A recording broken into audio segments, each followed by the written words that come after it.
Kapayapaan po sa lahat mga kaibigan at mga kapatid. Naway ang ating Panginoong Diyos ang siya pong gagabay po sa atin habang tinatalakay po natin ang kanyang salita mula po sa Biblia. Sabi po ng ating Panginoong Hesukristo, ang sa Diyos ay nakikinig ng mga salita ng Diyos dahil dito'y hindi ninyo dinirinig sapagkat kayo'y hindi sa Diyos. Ang atin pong tatalakayin ngayon ay tungkol po sa sinasabi po ng mga ibang religion. Kung ano po daw ang kinasihan ng Diyos o pinagtibay po ng Diyos ay hindi na po niya babaguhin dahil po ang Diyos po ay hindi po pabago-bago. Kagaya po ng 10 utos, sabi nila, ito po ay pinagtibay po ng Diyos, kaya po ang kautusan po ay tuloy-tuloy po magpakailan pa man. At atin pong alamin kung ano po ang sinasabi po ng Biblia. Umpisahan po natin nung panahon po ni Adan.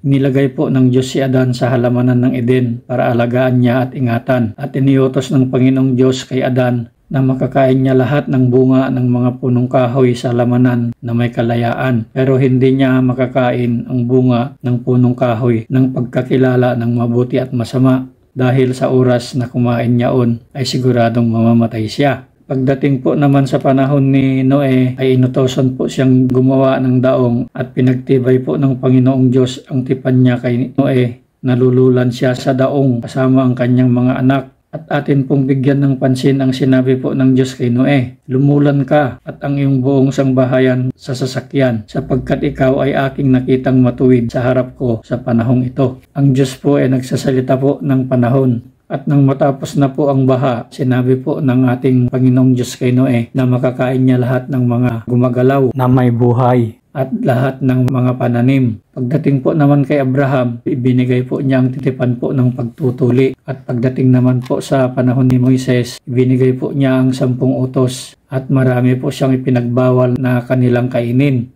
Taliwas po sa panahon po ni Noe na makakain niya lahat. Ang nililinaw po natin dito, iba po ang tipan ng ating Panginoong Diyos kay Adan, iba rin po ang tipan niya kay Noe, iba po ang tipan niya kay Abraham, at iba rin po ang tipan niya kay Moises. At sa mga panahon nila, wala po talagang binago ang ating Panginoong Diyos. Kaso lang, sa bawat panahon, iba-iba po ang tipan ng Diyos. At iyan po ang sinasabi po ni Solomon sa Ecclesiastes 3:1. Sa bawat bagay ay may kapanahunan at panahon sa bawat panukala sa silong ng langit.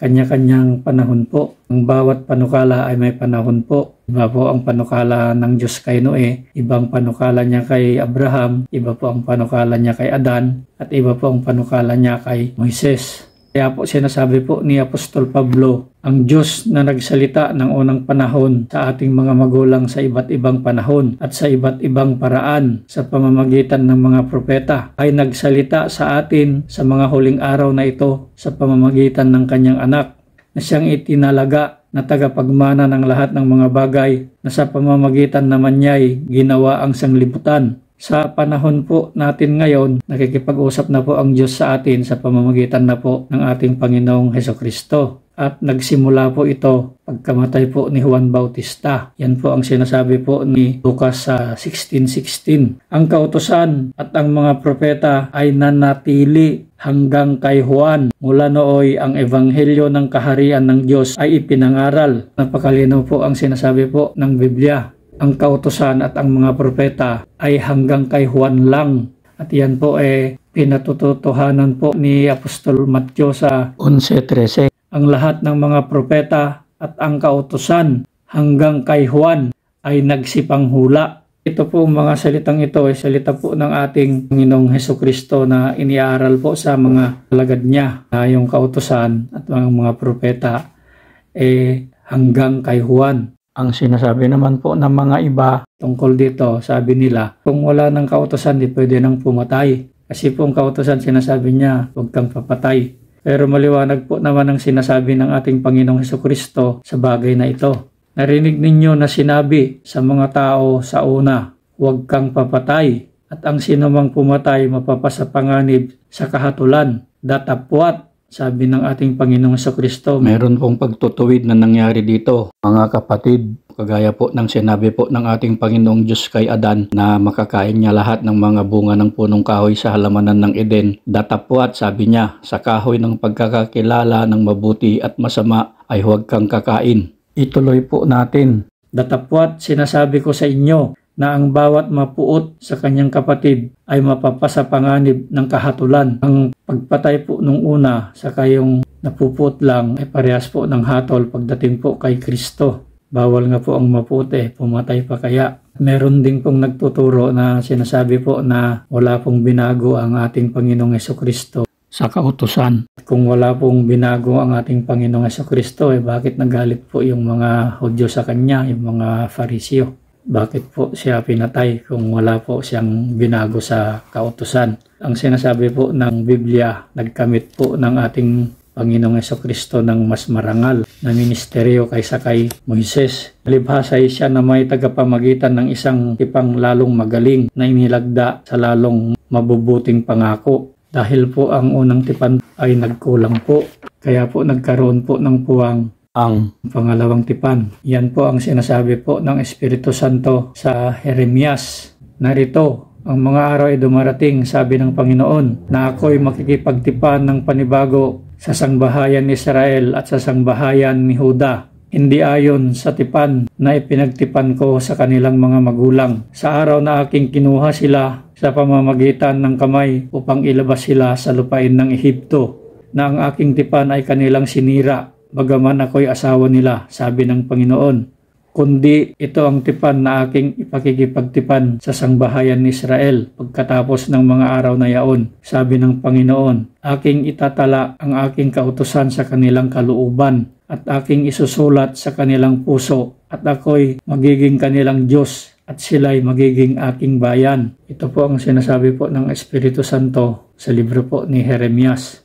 Ang araw ay dumarating, sabi ng Panginoon, na ako'y makikipagtipan ng panibago sa sangbahayan ni Israel. At tatanungin po natin paano dumating ang araw na iyon. Yan po ang ipinapaliwanag ni Apostol Pablo sa mga Hebrew. Sapagkat di maaari na ang dugo ng mga baka at mga kambing ay makapag-alis ng mga kasalanan. Kaya't pagpasok niya sa sanglibutan ay sinasabi, hain at handog ay hindi mo ibig, ngunit isang katawan ang sa akin ay inihanda mo. Sa mga handog na susunugin at mga haing patungkol sa kasalanan ay hindi ka nalulugod. Nang magkagayoy, sinabi ko, narito, ako'y pumarito sa balumbon ng aklat ay nasusulat tungkol sa akin, upang gawin, O Diyos, ang iyong kalooban. Ang mga paliwanag po na ito na sinasabi po ni Apostol Pablo ay sinasabi po ng Espiritu Santo sa aklat ng mga awit.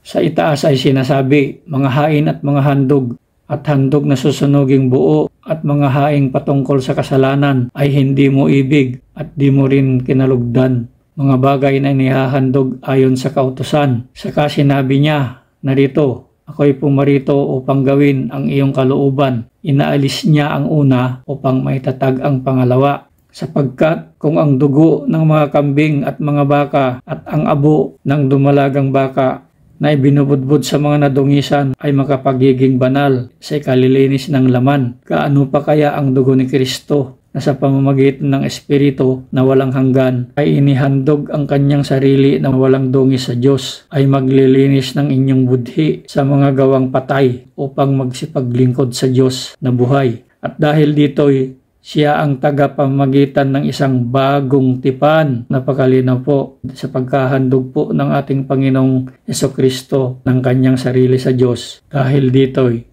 siya ang tagapamagitan ng isang bagong tipan upang sa pamamagitan ng isang kamatayan na ukol sa ikatutubos ng mga pagsalangsang na nasa ilalim ng unang tipan at mga tinawag ay magsitanggap ng mga pangako na manang walang hanggan, sapagkat kung saan mayroong tipan dooy kinakailangan ang kamatayan ng gumawa niyaon. Kaya nga po kailangan mamatay po ang ating Panginoong Hesukristo para mapagtibay po ang tipan.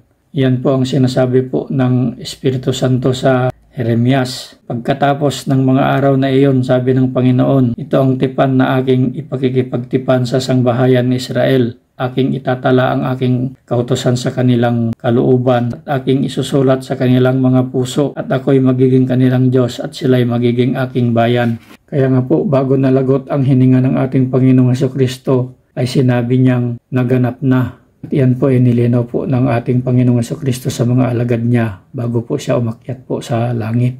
Lucas 24:44. At sinabi niya sa kanila, ito ang aking mga salitang sinabi ko sa inyo nang ako'y suma sa inyo pa. na kinakailangang matupad ang lahat ng mga bagay sa kautusan ni Moises at sa mga propeta at sa mga awit. Pinalitan po ang kautusan, mga kapatid. Yan po ay napakalinaw po na sinasabi po ng Biblia. Hebreo 7:12. Sapagkat nang palitan ang pagkasaserdote ay kinailangang palitan naman ang kautusan.